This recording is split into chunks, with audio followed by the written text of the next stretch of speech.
Gracias, Pati. Gracias, muy amable por tu bella presentación. Un saludo para ti desde acá, desde Talca. Sé que estás en Santiago. Bienvenidas todas las personas que se están conectando a esta hora de la noche desde diferentes ciudades de todo Chile. Sé que hay personas conectadas de otros países también, de Argentina, de Venezuela. Y pues qué honor y qué placer para mí como médico poder llegar esta noche a muchas personas que a veces no tenemos el tiempo suficiente para conectarnos durante una consulta médica y bueno, pues estos espacios, esta tecnología nos permite hoy día pues llegar a muchas personas desde la comodidad de nuestras casas. Sabemos que aquí, por lo menos en el cono sur, está muy frío estas noches, así que poder estar en casita, calentito, quizás metido en la cobija, pues nos hace un poco más placentera esta actividad y esta información. Yo esta noche voy a estar comenzando unos ciclos de actividades que me he propuesto hacer relacionados con temas médicos de interés. Tengo, como decía Patti, más de 20 años en el ejercicio de la medicina. Hace 8 años que trabajo acá en Chile y pues he acumulado un poquito de experiencia en cuanto a la cantidad de pacientes que se sientan frente a mí día a día y pues quiero empezar a hacer este ciclo de conferencias, de conversatorios más que conferencia, porque es algo muy asequible a los pacientes. No voy a estar hablando en ningún término ultramédico. Quiero llegar a esa persona que nunca ha estudiado medicina, pero que sí está muy interesado en conocer un poquito acerca de su enfermedad. Y en particular, vamos a estar comenzando esta noche a hablar sobre diabetes mellitus, una de las enfermedades más prevalentes que existe a nivel mundial en nuestra América y quiero que esta noche pues conozcas un poquito más tu enfermedad o si tienes algún familiar que tiene la enfermedad, pues que sepas cómo manejarlo de manera correcta. Voy a permitirme compartir una presentación que les hice con mucho cariño para que puedan tener un poquito mejor graficado lo que voy a ir hablando. De esta manera usted puede ir tomando algunos pantallazos, puede tomar algunas capturas, de manera que al final pues pueda revisar la información y eso definitivamente le permite pues afianzar más esta información de esta noche. Vamos a hablar sobre la diabetes y le puse una enfermedad para respetar porque en mi experiencia médica, pues muchos pacientes no le dan la atención que requiere esta enfermedad y el respeto que merece esta enfermedad para cualquier persona de nuestra familia. ¿Qué saben los pacientes relacionados con la diabetes? Esto me interesa porque evidentemente yo converso mucho con mis pacientes, a veces me tomo un tiempito para ello y la mayoría de los pacientes saben que la diabetes tiene que ver con el azúcar alta. ¿Verdad? Pues hay un enfoque, hay una mentalidad que se llama glucocéntrica, es decir, que está centrado en la glucosa o en el azúcar. Yo creo que eso para todo el mundo lo sabe, ¿verdad? Todo el que habla de diabetes sabe que esa persona tiene el azúcar alto. Pero hay otra cosa que los pacientes saben también, y es que relacionan la diabetes con dieta, relacionan la diabetes con prohibición, relacionan la diabetes con sacrificio, con cosas difíciles para controlarla. Y lo otro es que terror a la insulina, ¿verdad? Es decir, cualquier paciente diabético que tú le hablas de insulina, eso es casi que pues lo último, ya cuando me tengo que poner insulina ya estoy prácticamente desahuciado. Y pues esos son criterios, opiniones que tienen nuestros pacientes que no siempre son así y vamos a tratar de quitar un poquito algunos mitos que tienen nuestros pacientes. ¿Qué hay un poquito en cuanto a prevalencia y en cuanto a concepto? Fíjense que la Organización Mundial de la Salud define la diabetes como una enfermedad crónica que se produce cuando el páncreas, que es un órgano que está dentro del abdomen, muy cerca del estómago, cuando el páncreas no genera suficiente insulina o cuando el organismo no puede utilizar esa insulina de manera eficaz. Quiere decir que, como es conocido, hay dos tipos de diabetes fundamentales, pero fíjense cómo está la prevalencia a nivel mundial en diferentes continentes. Me llamó muchísimo la atención cómo en Asia los niveles de diabetes son ultra mega altos, pero en nuestro cono sur, donde estamos aquí, la mayoría de las personas, pues la prevalencia está entre 1 y 10 millones de pacientes en nuestros países de Chile, Argentina, Venezuela, en general, en el cono sur, un poco más evidentemente en Brasil. En nuestros países de América Latina, fíjense cómo Chile está dentro de los más prevalentes en diabetes. Casi el 12% de la población, casi el 12% de la población padece hoy día de diabetes y esto está infravalorado. Es decir, hay un subregistro muy importante de la cantidad de pacientes que tienen diabetes versus las cifras reales. Es decir, hay mucha gente andando en la calle hoy día diabético y no lo sabe. Y eso es de las cosas más peligrosas porque muchas veces se diagnostican en medio de una complicación, ya sea aguda o crónica, que se agudiza y pues ahí evidentemente las posibilidades de manejo son mucho más difíciles.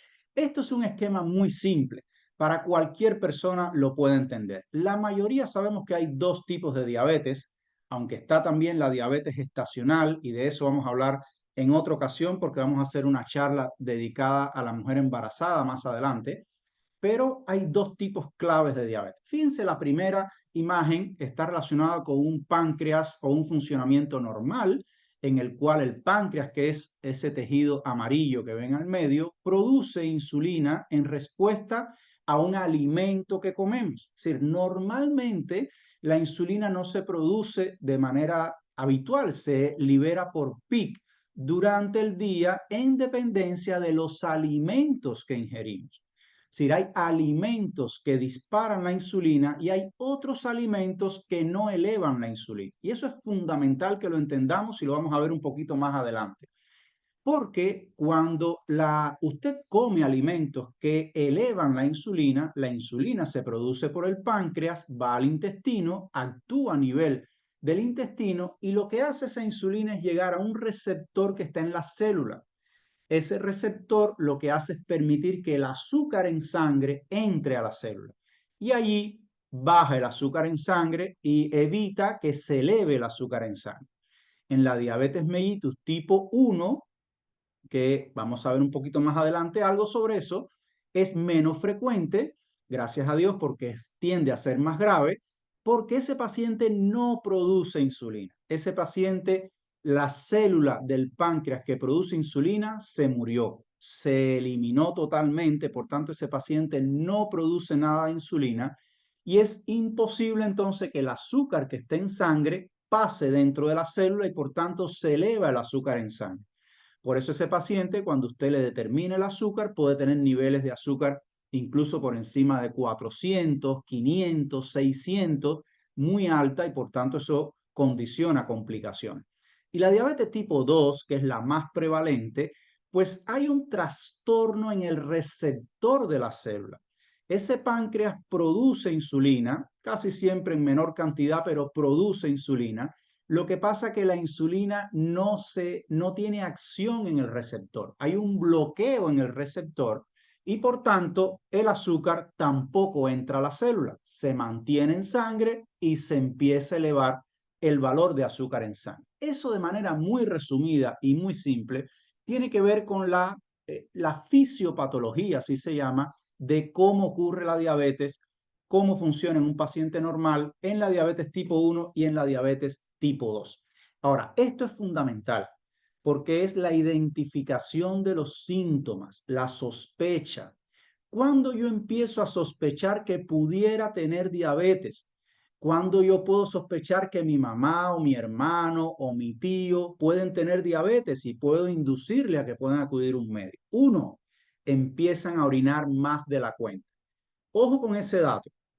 Es decir, hay personas que, es decir, todos los pacientes diabéticos que empiezan a elevar su glicemia, sobre todo cuando se eleva por encima de 180, empiezan a orinar más. Es un mecanismo de defensa del organismo en el cual trata de eliminar la glucosa por la orina, pero la glucosa atrae agua y como atrae agua en el riñón, ese paciente orina mucho.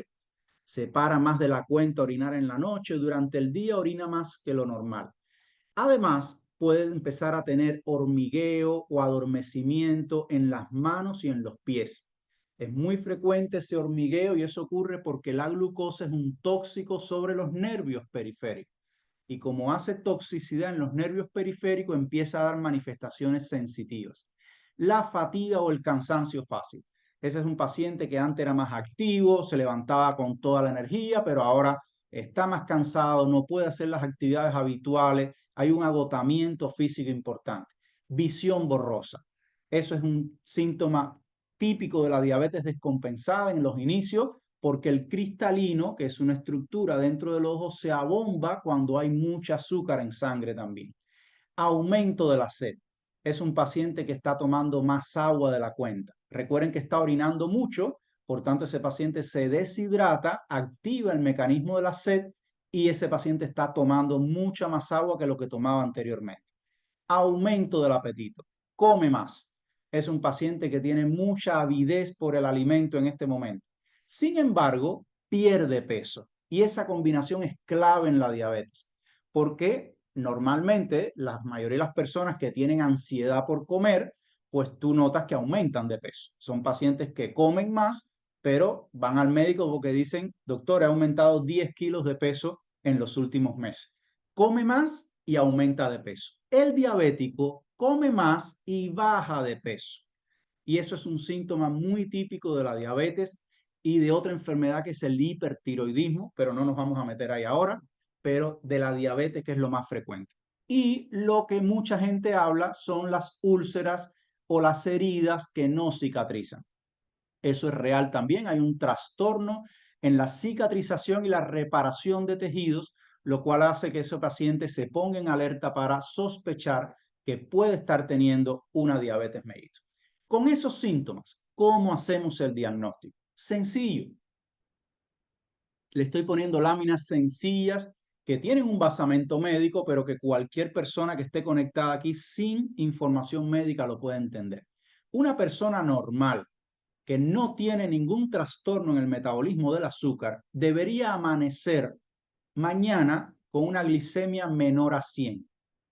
Si alguien tiene un glucómetro en su casa, le invito a que se mida mañana la glicemia en ayunas. Si usted puede comerse hoy un asado con los amigos a las 8 de la noche, con papas, con verduras, con carne, con todo, pero mañana, si usted no tiene trastorno en el metabolismo del azúcar, usted amanece con glicemia menos de 100. La hemoglobina glicosilada es una prueba que se determina para ver cómo ha estado su glicemia en los últimos 3 meses. Tiene que ver con un fenómeno metabólico de glicosilación de la hemoglobina. Y eso dura 3 meses. Entonces, durante los últimos 3 meses, si su glicosilada está por debajo de 5,6, no tiene diabetes ni trastorno del azúcar. Y una sobrecarga de glucosa, esa es la pruebita donde te toman sangre en ayunas y te dan a beber un líquido dulce, que la mayoría de las personas rechazan mucho ese líquido, pero hoy día es más sabroso, lo han ido arreglando un poquito. Pues si usted tiene una glicemia a las 2 horas después de tomarse esa carga de glucosa, que son 75 gramos de glucosa, menor de 140, está ok, no tiene ningún trastorno. Como ven en la línea del medio, hablamos de prediabetes. Y ojo con esto porque muchos pacientes me preguntan, doctor, ¿pero qué es eso de prediabetes? ¿O soy diabético o no soy diabético? No, existe el término de prediabetes. Está bien categorizado en la Sociedad Americana de Diabetes. Y ese es un paciente que no es diabético, pero tampoco es normal. Es un rango medio. Fíjense que la glicemia en ayuna va de 100 a 125, pero la glicosilada ya va de 5,7 a 6,4 y puede tener una glicemia poscarga entre 140 y 200. Esos son los rangos para declarar un paciente prediabético. ¿Cuál es la alarma en el prediabético? Que si no se hace nada, ese paciente se vuelve diabético en menos de 6 meses o un año. Así que ojo con la prediabetes. Y lo otro importante es que un paciente prediabético ya empieza a crear complicaciones. Si usted tiene una glicemia en 110, 115, ya esa glicemia empieza a originar complicaciones en su cuerpo. Y la diabetes mellitus definitivamente se diagnostica cuando usted tiene dos valores aislados por encima de 126 en ayunas, o tiene una glicosilada mayor de 6,5 o tiene una prueba de tolerancia a la glucosa que sube por encima de 200 a las 2 horas de darle el líquido dulce ese que no les gusta tomar. Hay un otro criterio para hablar de diabetes, que es que usted tenga un valor de glicemia de 200 a cualquier hora del día. No solamente en ayunas, sino que usted se mida a las 4 de la tarde y tenga 200. Eso es un criterio de diabetes y no hace falta más búsqueda para determinar que un paciente sea diabético. Tómele una fotico a esto, una captura, porque es importantísimo para que usted sepa y domine cuáles son sus valores. Acuérdese que usted puede medirse en su casa con un glucómetro, que es un aparatico que mide la glucosa capilar. Se toma en estos 3 deditos, se evita siempre el índice y el pulgar, porque son los dedos que más uno trabaja. Se toman en los 3 dedos exteriores, por así decirle, de cualquier manito, y se toma en ayunas para evaluar cómo está amaneciendo su glicemia. Fíjense, en las Américas, estas variedades típicas de diabetes tipo 1 representan entre el 5 y el 10% de los pacientes. Por suerte, le decía, es la diabetes menos prevalente porque tiende a ser la más grave, la que más complicaciones tiene y la que más cuidados y hay que tener más estrecho el tratamiento con ese paciente. Esa diabetes no es prevenible, afecta principalmente a niños y jóvenes y es multifactorial, pero siempre tiene un factor desencadenante que puede ser una infección viral, puede ser un medicamento que desencadena en el cuerpo anticuerpos que atacan el páncreas. Entonces esos anticuerpos atacan la célula pancreática que produce la insulina y por tanto destruyen esa célula. Y es por eso que ese paciente no produce insulina. La diabetes tipo 2 es mucho más prevalente, entre el 90 y el 95% de todos los pacientes son diabéticos, pero fíjense este dato, es prevenible. Es decir, hay factores de riesgo que conducen a un paciente a que sea diabético y eso tiene que alertarnos porque podemos hacer cosas para eso. ¿Cuáles son? El sobrepeso y la obesidad, la falta de actividad física, una historia familiar, tiene alguna carga genética. Es decir, en general son pacientes que mi mamá es diabética, mi abuelita es diabética, mi tía es diabética y bueno, pues tengo esa carga, pero eso se puede modificar con los hábitos que cambiamos durante nuestras vidas. ¿Está bien? Eso es importantísimo. Fíjense aquí este esquemita que les traigo: diabetes tipo 1, aproximadamente 10% no produce insulina, el 90% son tipo 2, el cuerpo produce insulina, el páncreas, pero no se puede usar eficazmente y pues hay algunas cosas que podemos hacer en cuanto a la alimentación, la actividad física, mantener el peso. Por eso es que es una diabetes prevenible, en tanto la tipo 1 no es prevenible. Como le decía, está la diabetes gestacional, que ocurre en la mujer embarazada, que no es diabética previamente, solamente le eleva la glicemia durante el embarazo, pero tiene otros puntos de corte más exigentes, es decir, de menor valor, tiene otras complicaciones para la madre y el feto, y eso lo vamos a ver en otro capítulo que vamos a hacer dedicado a la mujer embarazada específicamente. ¿Cuáles serían entonces, amigos, las complicaciones de la diabetes? Y esto es a lo que hay que tenerle mucho miedo. Esto es a lo que hay que tenerle mucho miedo, porque la diabetes no se complica con un resfrío, no se complica con un dolor de guata, se complica con cosas que atentan contra la vida. El diabético se complica con un infarto del corazón, con un infarto del cerebro, con una nefropatía diabética que te puede llevar a necesitar diálisis, con un pie diabético, que son las úlceras estas muy feas que aparecen en los pies, que pueden llevar incluso a necesidad de amputar un miembro, glaucoma y por tanto pérdida de la visión, cataratas que hoy día son más curables, la retinopatía diabética, que es terrible porque es muy difícil de tratar, y enfermedades arteriales periféricas con trombosis, coágulos en las arterias, que pueden llevar definitivamente también al tema de las amputaciones. Es decir, todo el mundo conoce a alguien que se dializa, todo el mundo conoce a alguien que tuvieron que amputarle una pierna o que le dio un infarto. Amigo, todo eso es prevenible. Lo que quiero que te lleves hoy, la conciencia de que todo eso es prevenible. Y si ya estás sentado aquí y eres diabético y ya te dio un infarto, pero sobreviviste, estás aquí conectado y puedes prevenir un segundo infarto. Puedes prevenir que tu diabetes se siga complicando, pero hay que hacer y partir por algunos cambios, y el principal cambio que estás haciendo es estar aquí hoy buscando la información correcta. Fíjense esto en cuanto a la diabetes mal controlada en las Américas. Me llamó muchísimo la atención. Dice en la región de las Américas, y esto es un informe de la OPS, la Organización Panamericana de la Salud, del 50 al 75% de los casos de diabetes no están controlados. Y un diabético no controlado es un diabético que camina hacia las complicaciones. Más tarde o más temprano se va a complicar. Tenemos un gran reto por delante. 50 a 75% de la mitad a 3/4 de los pacientes no están controlados en las Américas, y yo espero que si de los 45 que estamos conectados aquí, pues empezamos a entender esto y a hacer conciencia de esto, definitivamente vamos a empezar a mejorar esas cifras. Algunos mitos respecto a la diabetes.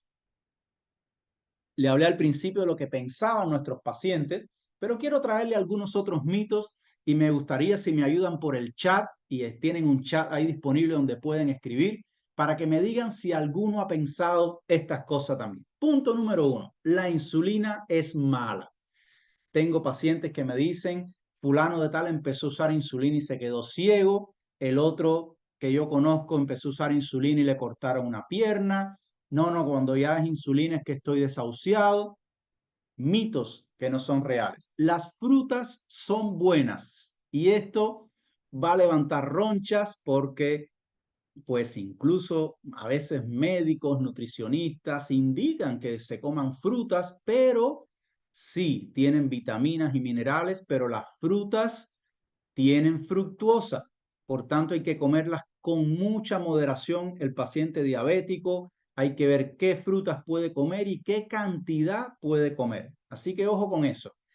3, lo más importante son los remedios. Es decir, si yo me tomo la pastilla, no tengo problema.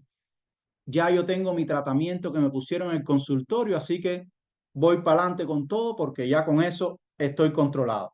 No necesito vitaminas. Después le voy a explicar por qué un diabético necesita incorporar suplementos en su rutina diaria. Voy al médico si me siento mal. Son pacientes que yo veo en mi consulta que tienen 1 año, 2 años, antes de la pandemia, sin hacerse ningún control porque se sentían bien hasta ahora. Y amigos, la diabetes es una enfermedad que no duele hasta que no viene el golpe. La diabetes es una enfermedad que no molesta mucho hasta que no viene la complicación. Usted puede tener 150, 160 de glicemia y no se va a sentir nada. Probablemente ni siquiera esté orinando mucho ni tomando mucha agua, pero le va haciendo un daño por dentro a sus vasos sanguíneos que cuando pasan 2 o 5 años llega al hospital con un infarto. ¿Y qué pasó? Bueno, nos damos cuenta de tener una glicosilada entonces en 8, en 9 o en 10, por tanto venía con glicemias altas durante muchos meses atrás.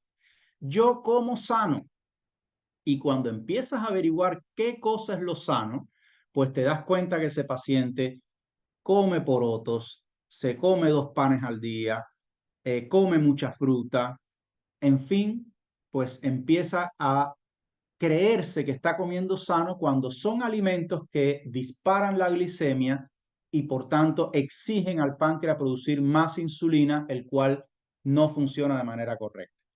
3 pasos fundamentales, 3 pasos fundamentales para mejorar nuestra enfermedad, para prevenir incluso la enfermedad, o para si ya tengo la enfermedad, pues estar bien controlada o controlado, que es lo fundamental. Punto número 1, cambios de hábitos. Y vamos a hablar de eso un poquito.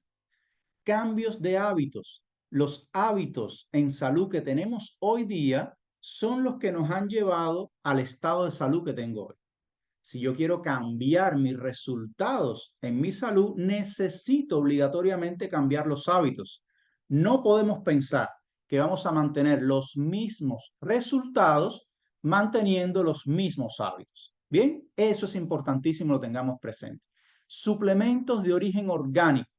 Le hablé un poquito de cómo es importante para el paciente diabético la suplementación y vamos a hablar un poquito más adelante de eso. Y tratamiento medicamentoso, que evidentemente sí es importante en algún momento y vamos a hablar de cuáles son los medicamentos que yo sugiero, aconsejo a mis pacientes y cuáles pueden tener algún que otro problemita en el momento.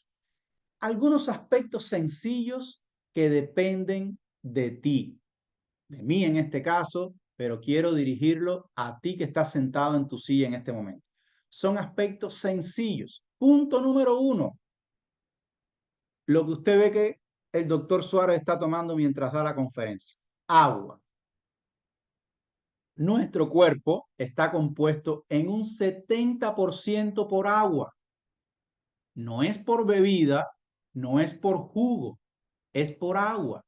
Y eso es un aspecto sencillo que tú y yo podemos empezar a hacer, consumir más agua. En invierno se consume menos agua todavía, porque no nos provoca, hay que tomarla casi que obligadamente, pero es fundamental para nuestra salud. ¿Qué cantidad de agua debo tomar? No menos de 2 litros diarios. No menos de 2 litros diarios. Depende un poquito del peso, pero de manera general, con 2 litros de agua estamos súper bien. Mentalidad positiva. Esto me encanta, amigo.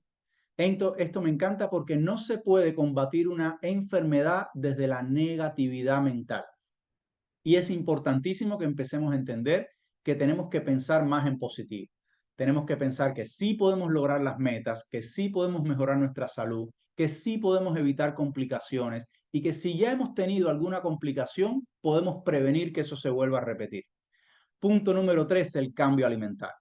Es decir, somos lo que comemos.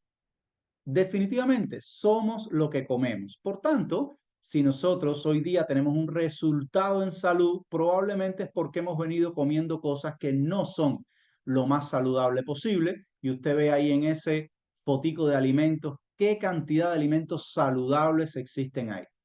Cárnicos, pollo, pescado, vacuno, palta o aguacate, queso, huevos, frutos secos, manzana verde, y algunos vegetales. Espectacular, un cambio de alimentación importante. Y por supuesto, movernos más.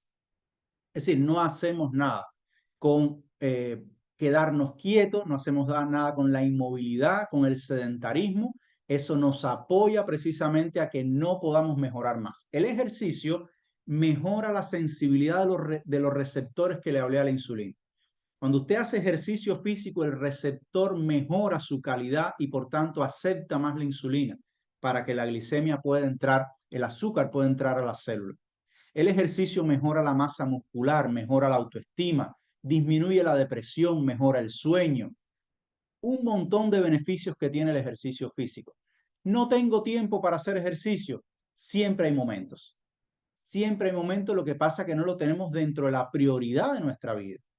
Pero usted puede caminar más, quedándose un poquito más lejos antes de llegar al trabajo, puede subir más escaleras en el edificio donde trabaja, puede dejar el auto un poco más lejos cuando va al supermercado. Hay cosas que puede hacer.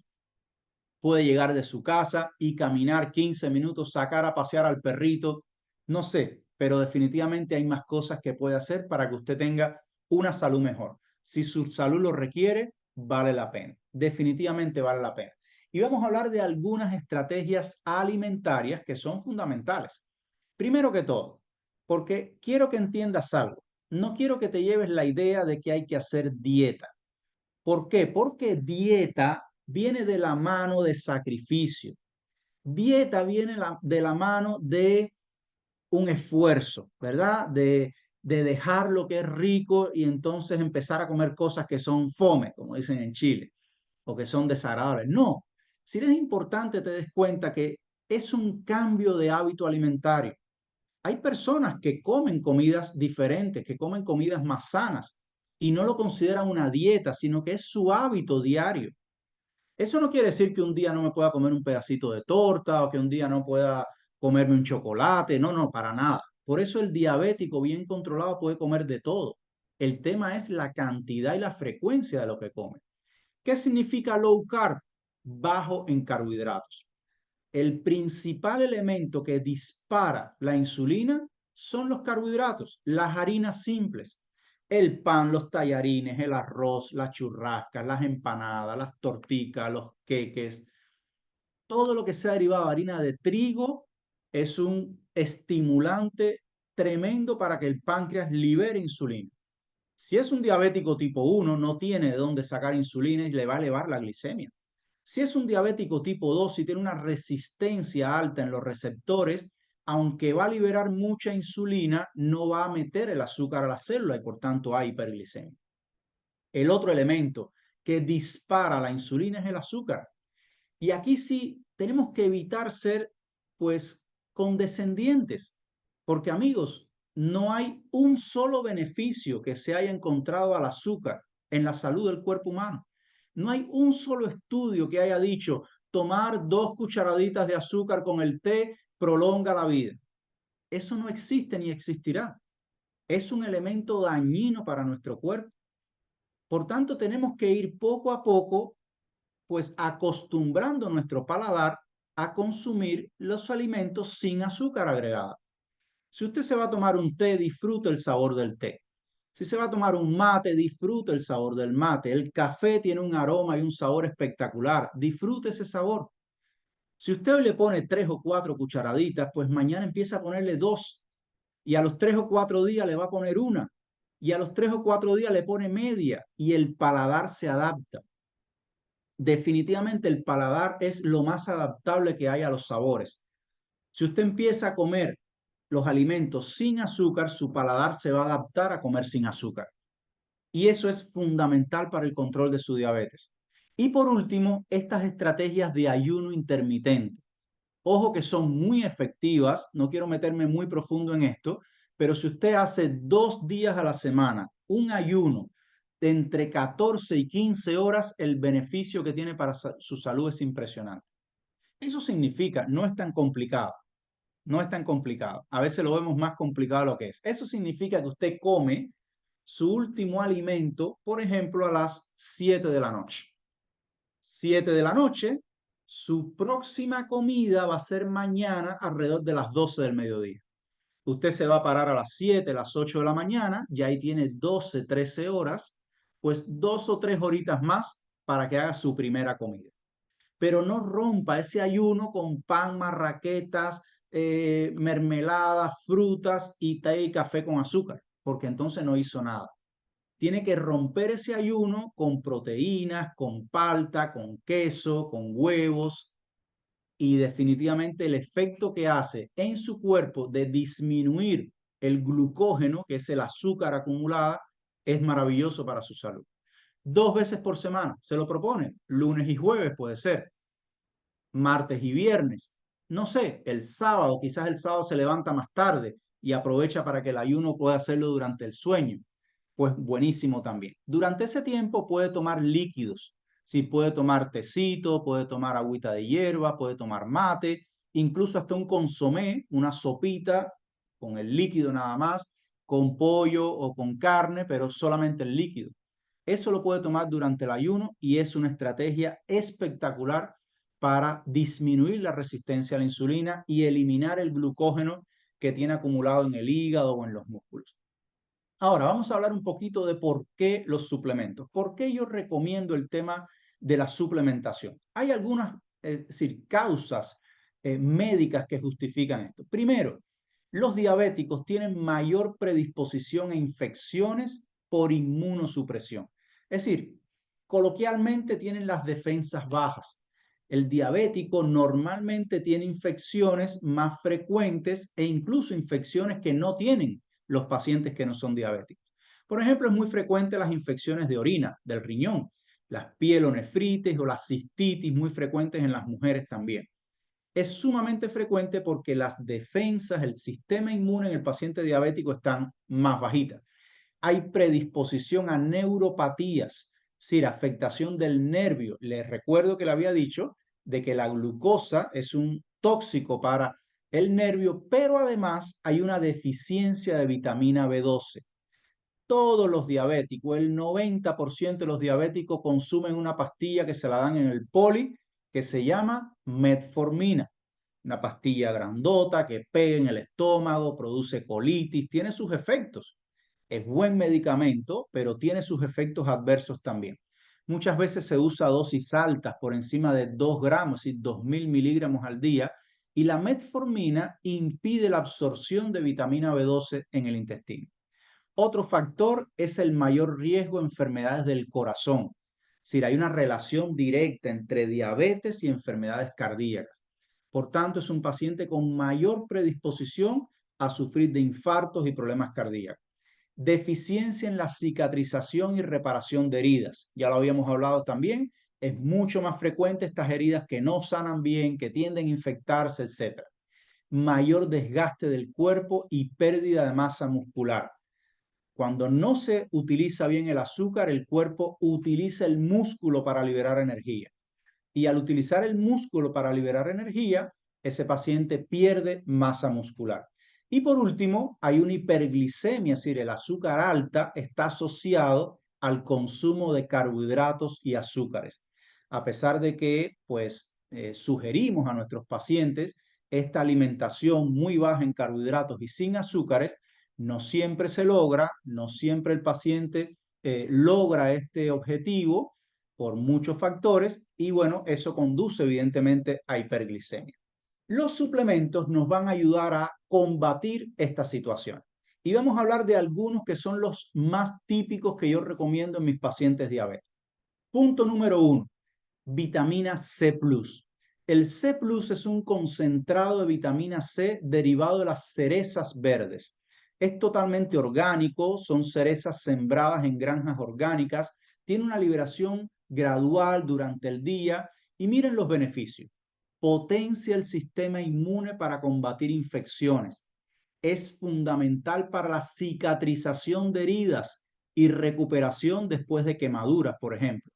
Es un potente antioxidante con efecto de atrapar radicales libres, que son las sustancias que producen daño en la célula, y es esencial para la formación de colágeno. Si se fijan, hay varios de los beneficios del C+, que son ideales para el paciente diabético. Estos se toman 2 tabletas al día, en la mañana, después del desayuno y en la cena u once en la tarde, porque la liberación prolongada permite ese efecto de 12 horas y te va a producir mucho beneficio sobre la piel, sobre el sistema inmune, la cicatrización, etc. El otro producto clave para un paciente diabético es el omega 3. ¿Por qué el omega 3? Porque el omega 3 es un suplemento que ayuda muchísimo a la salud del corazón. Y ya habíamos hablado que las enfermedades cardíacas son muy frecuentes y prevalentes en el paciente diabético. El omega 3 tiene un efecto especial en reducir triglicéridos, un tipo de grasa de la sangre que a veces es difícil reducir, así como mejorar los niveles de HDL, que es el colesterol bueno. Fíjense el efecto que tiene en prevenir enfermedades del corazón, cerebro y riñón. Mejora la circulación y puede contribuir también a la salud del cerebro, a mejorar la concentración y la memoria. Este omega 3 de Nutrilite, que es el que yo le recomiendo a mis pacientes, viene además enriquecido con vitamina E.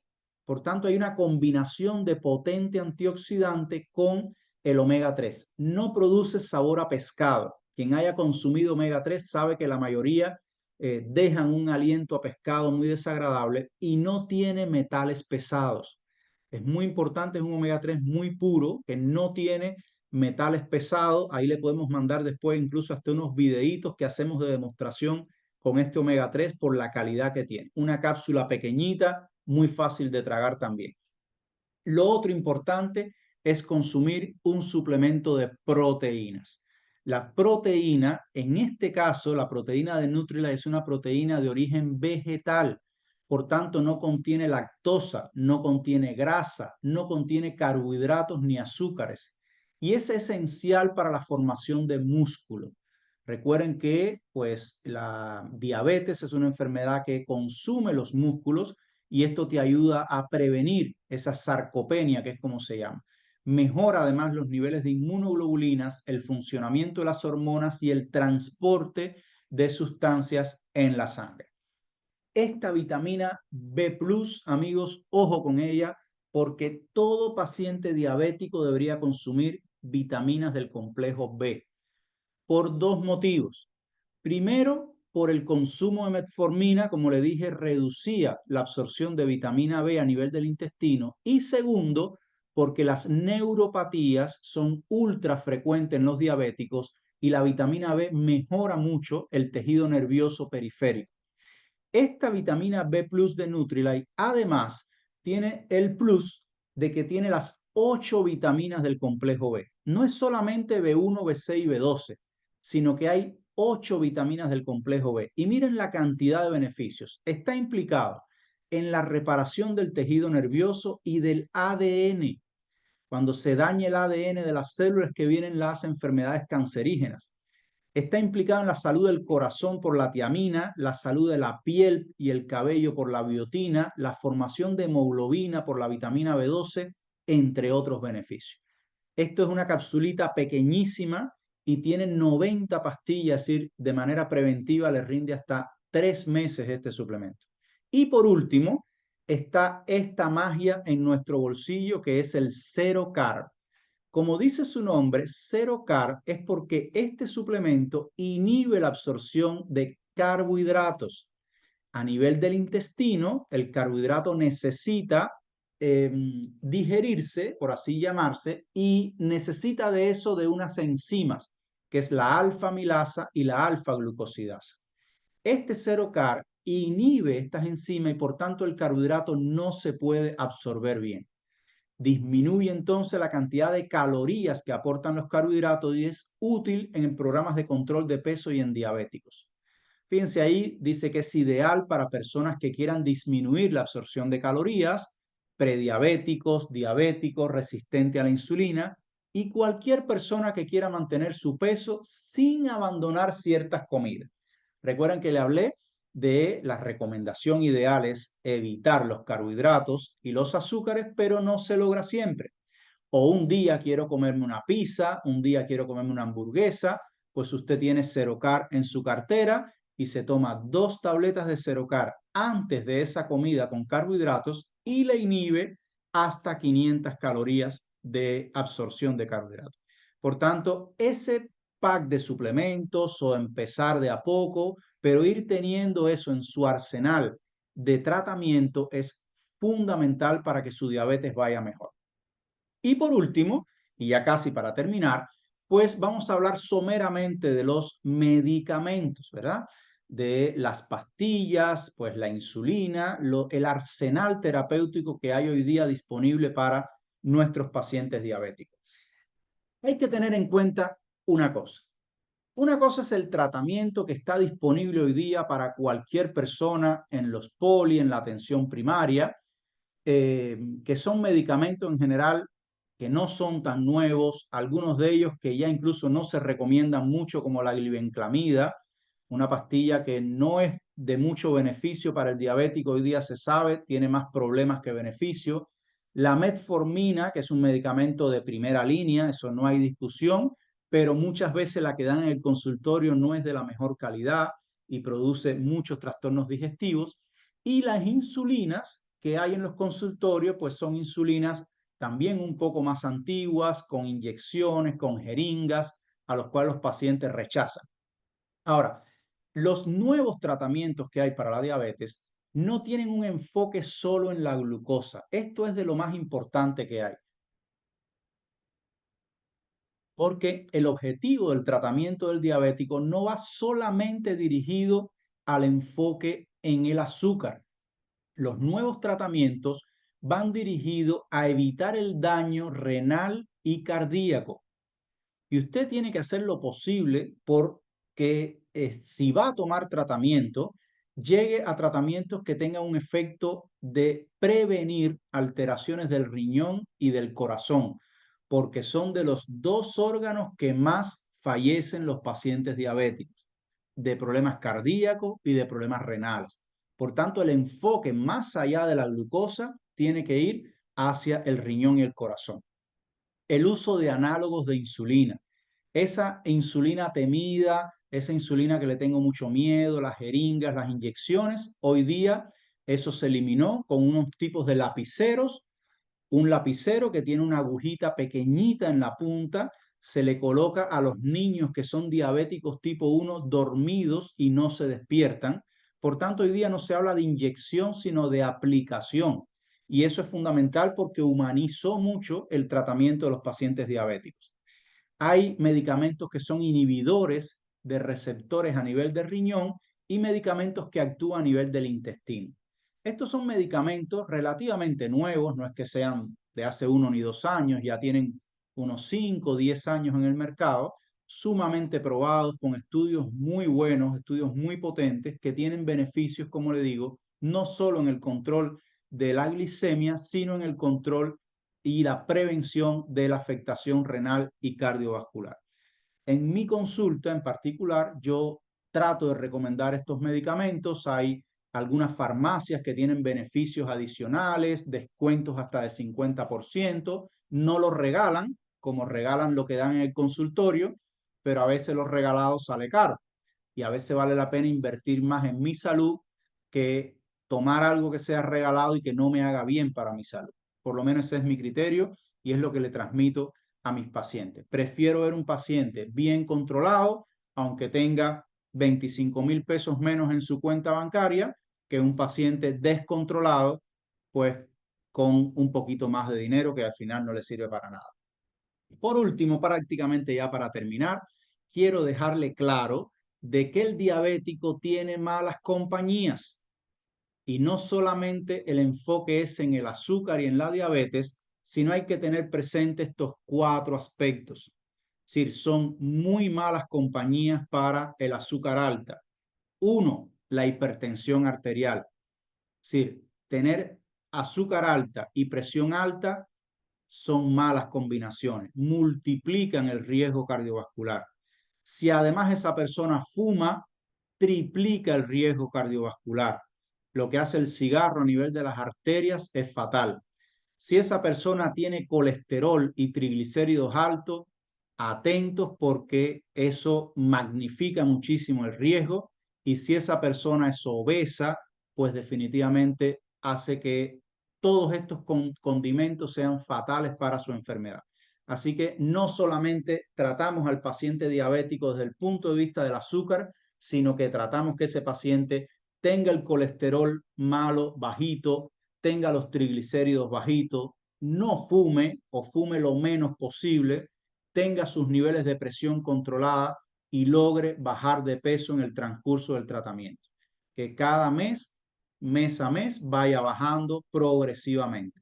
Si hacemos los cambios alimentarios de manera consciente, no digo rigurosa ni estricta porque eso da como prohibición, de manera consciente. Si consumimos suplementos que nos ayuden a mejorar la salud de diferentes ámbitos y controlamos estos aspectos con algunos tratamientos de calidad, definitivamente usted va a tener una enfermedad muy bien controlada. En resumen, la diabetes hay que entender que es multifactorial. No depende solamente de que su mamá, su abuela y su tía sean diabéticas. Usted puede controlar factores que son prevenibles. Por tanto, se puede prevenir o retrasar su debut, su inicio. No es lo mismo comenzar una diabetes a los 35 años que comenzarla a los 75. ¿Por qué? Porque definitivamente a los 35 usted va a tener 20 años para que seguro se complique, pero a los 75 probablemente ya no tenga grandes complicaciones. Decide tener un control médico periódico. No abandones a la suerte. No te quedes pensando de que te sientes bien y por tanto no necesitas médico. Decide tener un control médico periódico. Trata de conectarte con un médico que sepa de la enfermedad. No te quedes solamente con lo que te dan de manera regalada en un consultorio, eso está bueno, pero hay que complementar muchas veces con otros criterios que de personas que estén un poquito más dedicados al tema de la diabetes. Simples cambios de estilo de vida pueden cambiar tu futuro. Es decir, tienes que enfocarte en el premio que vas a tener por hacer estos simples cambios de estilo de vida. Incorpora suplementos de origen orgánico. te va a transformar tu salud diametralmente. Vas a notar los cambios en una semana o 10 días. Una persona que empieza a consumir la vitamina B+ y el omega 3, por ejemplo, como combinación, nota en una semana o 10 días los cambios en su salud y enfoca el tratamiento. Eso no depende del paciente, sino del médico, pero ya tú con esta información puedes tener pues en tus manos la información correcta. Enfoca tu tratamiento en cuidar el riñón y el corazón.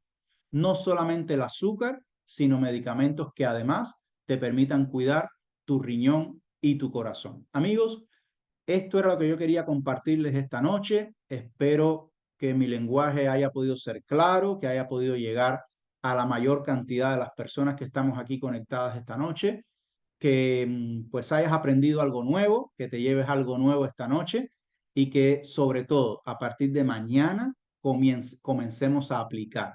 De nada vale una información si no se aplica.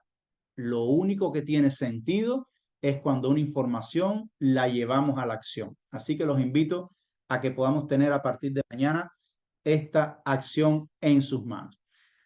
Voy a dejar de compartir la grabación para poder responderles sus preguntas si es que hay alguna.